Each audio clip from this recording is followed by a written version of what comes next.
Šiandien įvyko tokia labai įdomi situacija. Paskambina man vyresnio amžiaus žmogus ir sako, mane šantažuoja. Pardaviau automobilį ir pirkėjai paskambinę po kelių dienų, sako, kad yra daug defektų ir reikia juos kompensuoti. Ne tai, kad grąžintų automobilį, bet kompensuoti. Tai žodžiu, aš sakau jam taip tiesiai šviesiai, jeigu jūs užtikrintas savo automobiliu, kad pardavėt gerą ir tvarkingą, nekompensuokit ir tiesiog laukit tolimesnių veiksmų. Jeigu jie jumis paduos į teismą, teismas nuspręs, kas bus kaltas.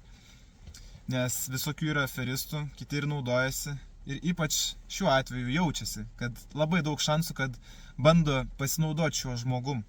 Nes iš balso ir iš kalbos atrodo, kad tiesiog vyresnio amžiaus žmogus, nedaug nusimanantis apie automobilius ir toks sąžiningas, bent jau taip skamba. Tai tikėtina, kad jį bando apgauti.